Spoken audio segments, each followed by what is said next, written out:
Features on demand means a vehicle feature can be activated, upgraded, extended, or temporarily enabled after the vehicle has been sold when the required hardware, software, safety conditions, legal permissions, and commercial authorization are already satisfied.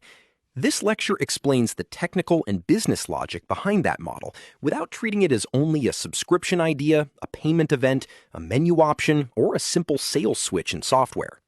The core concept is separation between installed capability and enabled functionality.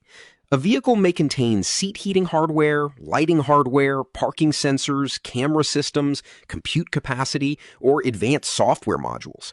The feature becomes available only when configuration, entitlement, regional rules, safety validation, and user authorization allow it. The vehicle must therefore know what is physically present and what is legally and commercially permitted. A feature-on-demand system normally includes several parts. The vehicle platform contains the required hardware and software services. The back-end maintains product catalog data, customer entitlement, payment status, region rules, and activation policy. The vehicle receives signed configuration or license information.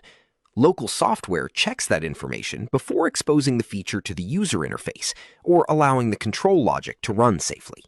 The activation flow starts when a feature is purchased, subscribed, trialed, or assigned through a fleet policy. The backend validates eligibility and creates an entitlement. The vehicle downloads or receives the entitlement through a secure connection.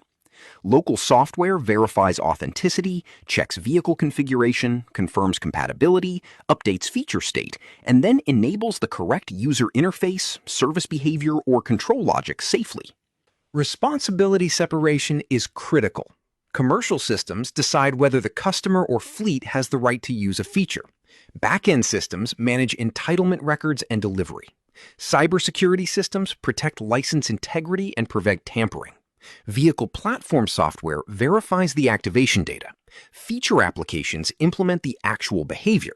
Safety systems ensure that activation does not violate the assumptions used during validation. Subscription models are one possible form.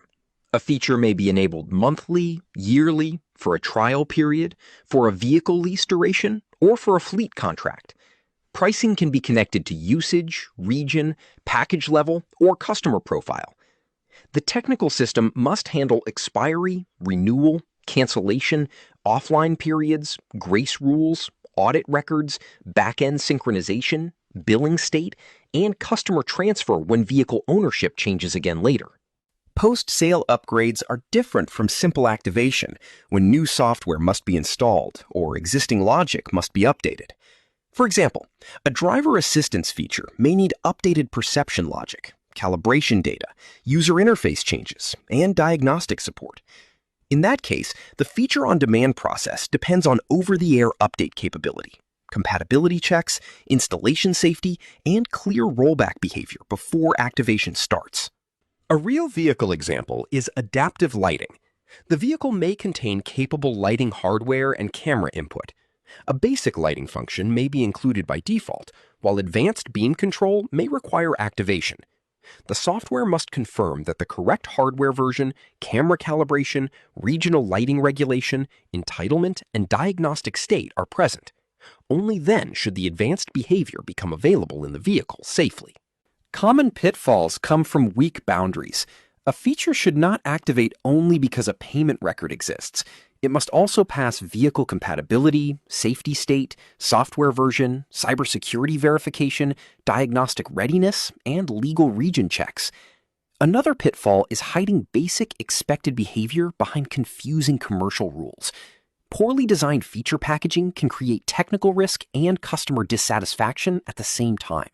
The main learning is that features on demand are a system design topic. The visible result may be a new feature appearing in the vehicle, but the responsible architecture includes entitlement, secure delivery, local verification, feature state management, diagnostics, safety boundaries, and customer communication. A reliable implementation treats activation as a controlled engineering process, not only as a sales transaction or a back-end flag value. The next lecture explains the transformation challenges faced by original equipment manufacturers when moving from legacy vehicle programs to software-defined vehicle development and operations.